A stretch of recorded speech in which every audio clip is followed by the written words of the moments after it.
Hi guys, and welcome to my channel.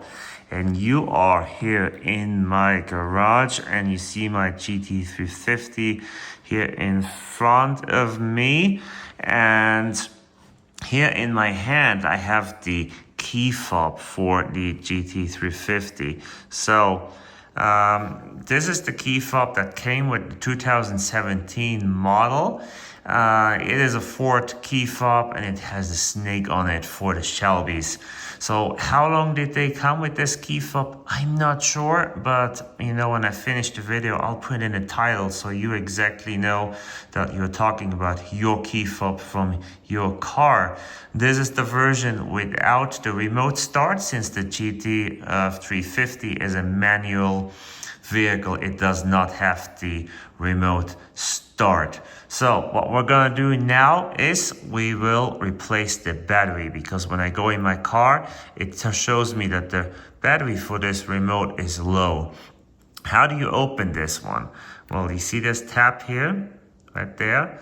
You push that down with your nail and you pull the key apart, and then we'll see what's inside. So let me reposition myself here and we'll do this together. So this is a little tricky. It helps if you have a screwdriver to pry. And I did that, I pushed it in, and now see there's a gap here, and you put this in and it comes apart, and there's a whole bunch of lint in there. If you keep the key in your pocket, that is completely normal. This is the key for the key lock on the door. If you ever have no power, it doesn't work, so you can use this here to enter your GT350.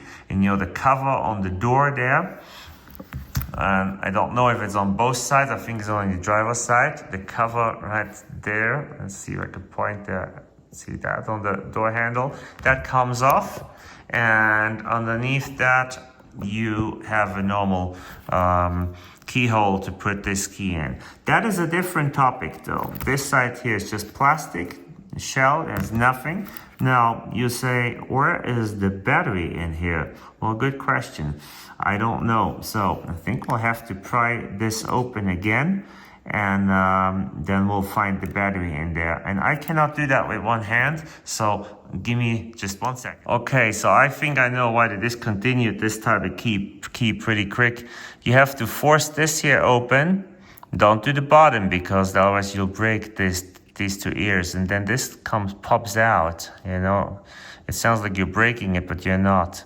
Okay, this comes out, and see, these ears are in there, so don't break them off. So flip it around, and there we go. There we have the batteries.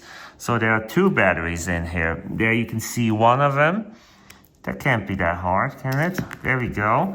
Battery came out. There it is. And then there's a paper here, and underneath there's another battery, and it is a CR2025, okay, CR2025. So remember how they were positioned, so that you put it in the right way. So the bottom side was out, okay, and this one here, it's the other way. You can read the Energizer logo on it. So that's how they were positioned. So take that out as well. And I would say I'll do the same thing. I'll just go in here, I'll pry a little bit, and it pops out. So that was in, so that you can see the logo. Now I'm gonna go get my new batteries and we'll put these in. Here's my new battery. Here is one of them. It's a Duracell CR2025. It took about the package, because you know how complicated they make it to get them out. It's like a child safety thing, and there's like 2 layers of plastic, so you need scissors. Okay, so put them back in, same way we took the other one out. Press it in there. Okay, come on. You know, this is all super easy, but it's just finicky and sometimes it doesn't want to. Okay, there we go, it's in. There's a Duracell, it's the other one. I remember this one was the way belly up, but don't do what I just did. You gotta put the paper on it first, and then you put it up like this. All right, like that. Then get those little ears here back in so they're exactly hooked in there and there. Okay, here's the trick. Top first and then push firm and then it goes, it closes. So that's how you do that. Then what do we do next? We have to put this here back on. You have to put it on the right way. Which way does it go? Does it go this way? No. Does it go that way? Yes, it goes this way. Okay, then to put this top on, tell you this, you have to put this side first. This side first, and then you push here and click that on there. So this is a really stupid design because if you do this side first, the whole thing won't come off, and then you try to get this off and it won't go, and then you have to pry it off. Not a good design here from Ford. So pretty crappy design. Let's see if it works. Okay, let's lock it. Okay, let's unlock it. And there we go. So the car works, you know. Let's do the trunk. Works too.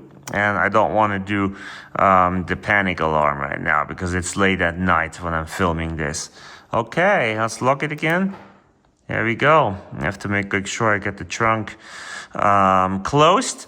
I am pretty sure this solved the issue with the warning that it showed me that the fob is low, but we can try, see what it does. Come on, let's close that. And the car starts. It says engine on. And we have no error at all.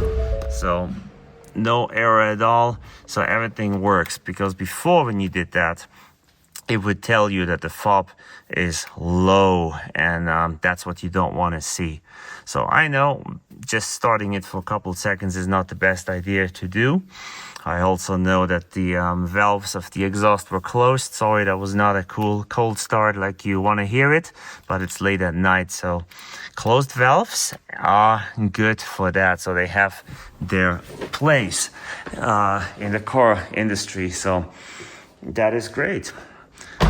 All right, that was fun. Got that done, guys. And I guess everyone who just came to see how to change the fob is already gone. And all of the rest of you that always watch, thank you for staying to the end of the video. And please give me a like and a subscribe and a hype and whatever you want. I appreciate it and helps my channel. And I want to see you soon back on this channel with more car content. All right, guys, have a wonderful night and thanks for watching.